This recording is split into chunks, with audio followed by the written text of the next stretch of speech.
بسم اللہ الرحمن الرحیم۔ السلام علیکم ناظرین اکرام، پاک چائنا سی پیک کے حوالے سے بڑی پیش رفت سامنے آئی ہے۔ ایران نے پاک چین اقتصادی راہداری فریم ورک کا حصہ بننے کی خواہش کا اظہار کر دیا ہے۔ ایران کے پاکستان میں کمرشل اتاشی مراد نعمانی زرگان نے اسلام آباد میں ایک تقریب سے خطاب کرتے ہوئے کہا ہے کہ سی پیک نہایت اہم ہے۔ ایران سی پیک کا حصہ بننا چاہتا ہے، جو کہ یقینی طور پر پورے خطے کے لیے خوشحالی لائے گا۔ ناظرین اکرام، ان کا مزید کہنا تھا کہ سی پیک نے پاکستان اور ایران دونوں کے لیے بہت سے مواقعوں کے دروازے کھول دیے ہیں۔ ایران کے پاکستان میں کمرشل اتاشی مراد نعمانی زرگان کی قیادت میں ایرانی وفد نے Karachi chamber of commerce and industry کا دورہ کیا ہے، جہاں انہوں نے خطاب کرتے ہوئے اپنے ان خیالات کا اظہار کیا ہے۔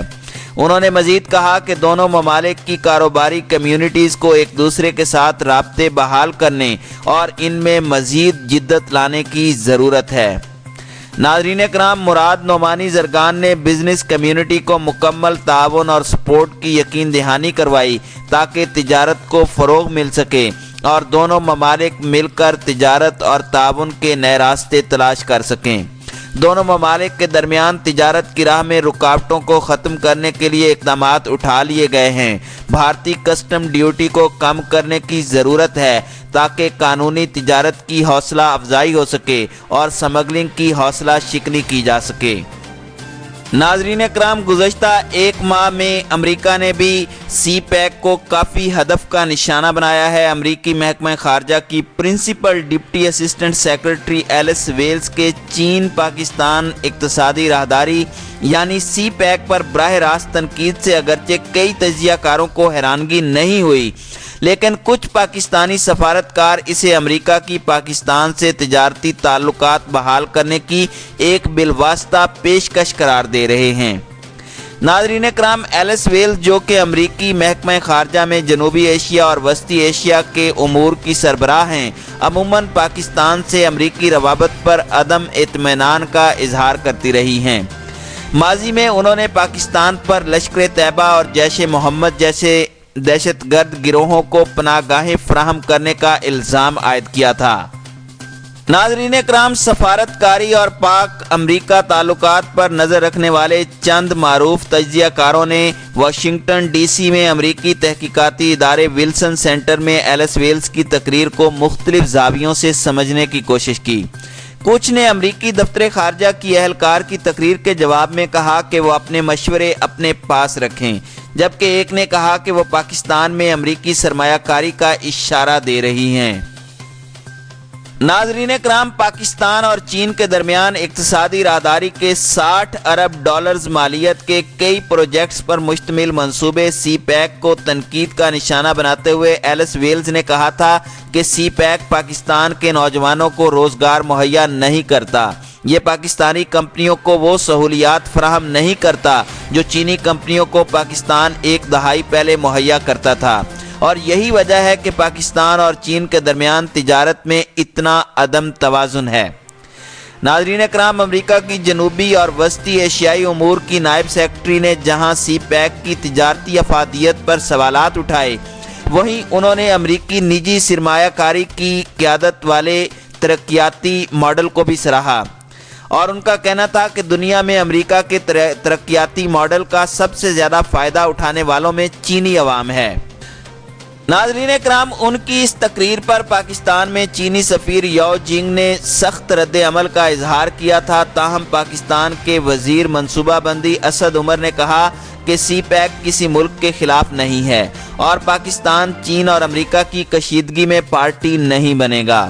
پاکستان میں چینی سفیر نے کہا کہ چین نے سیاسی مقاصد یا مخصوص حکومتوں سے بالا تر ہو کر ہمیشہ پاکستان کی مدد کی ہے اور کبھی بھی ایسے وقت پر پاکستان سے ادائیگی کا مطالبہ نہیں کرے گا جب ایسا کرنا پاکستان کے لیے مشکل ہو۔ چینی سفیر کا مزید کہنا تھا کہ دوسری جانب یہ IMF ہے جس کی قرضوں کی ادائیگی کا سخت نظام ہوتا ہے۔ ناظرین اکرام، بیجنگ میں مقیم انڈین صحافی سیبل داس گپتا کا کہنا ہے کہ ایلس ویلز ایک لحاظ سے پاکستان کو سی پیک کا منصوبہ ختم کرنے کے لیے کہہ رہی ہیں۔ لیکن اگر ان کے بیان کو بغور دیکھا جائے تو وہ پاکستان سے یہ کہہ رہی ہیں کہ پاکستان کو امریکی سرمایہ کاروں کے لیے بھی کھولو۔ ناظرین کرام، مسٹر داس گپتا کہتے ہیں کہ ایلس ویلز کی تقریر کے وقت میں ایک مبہم سا اشارہ یہ بھی ہے کہ اگر پاکستان FATF کی گرے لسٹ سے نکلنا چاہتا ہے تو فروری میں امریکہ شاید پاکستان کے حق میں ووٹ نہ دے۔ FATF میں گرے لسٹ سے نکلنے اور بلیک لسٹ سے بچنے کے لیے فیصلہ ووٹنگ کے ذریعے ہوتا ہے، نہ کہ کارکردگی کی بنیاد پر۔ ناظرین کرام، انڈین تجزیہ کار کا مزید کہنا تھا کہ پاکستان اگرچہ بین الاقوامی مالیاتی فنڈ سے ایک اچھا معاہدہ کر چکا ہے، لیکن اسے جو بیل آؤٹ پیکج درکار ہے اس کے لیے امریکہ کی حمایت چاہیے۔ ایلس ویلز کے بیان میں اشارہ ہے کہ امریکہ پاکستان کے کیس کی IMF میں حمایت نہیں کرے گا اگر پاکستان کا چین پر انحصار برقرار رہتا ہے۔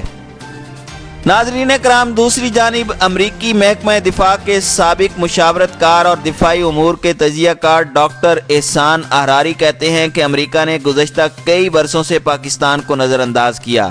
ٹرمپ کے زمانے سے خاص کر بلکہ اوباما کے زمانے ہی سے پاکستان کے بارے میں امریکی پالیسی دراصل ایک نان پالیسی ہے۔ امریکہ صرف افغانستان کی وجہ سے پاکستان سے بات کرتا ہے۔ ناظرین اکرام، ڈاکٹر احسان احراری نے امریکی نائب سیکرٹری ایلس ویلز کی تقریر سے اس حد تک اتفاق کیا ہے کہ چین کا ایک اپنے طرز کا امپیریلزم ہے۔ وہ پاکستان کو اپنی کالونی بنانا چاہتا ہے، جبکہ پاکستان کا آہستہ آہستہ چین کی جانب سرکنا اس کی پرانی پالیسی ہے جس میں کوئی تبدیلی نہیں آئی۔ ان کا مزید کہنا تھا کہ جب سے پاکستان کو یہ نظر آیا کہ اسے امریکہ سے کچھ نہیں ملے گا، وہ چین کی جانب سرکتا چلا گیا۔ ناظرین اکرام، پاکستانی تجزیہ کار نے اس خیال کو بھی غلط کہا کہ اب امریکہ اور انڈیا کے درمیان بہت مضبوط تعلقات بن گئے ہیں۔ ان کے مطابق امریکہ میں انڈیا کی لابی بہت مضبوط ہے، لیکن انڈیا اب امریکہ پر اعتبار نہیں کرتا۔ انہوں نے کہا کہ اب الائنس والی بات نہیں ہے، پبلسٹی بہت ہے، اب ان دونوں کے درمیان بائی دا وے والی بات رہ چکی ہے۔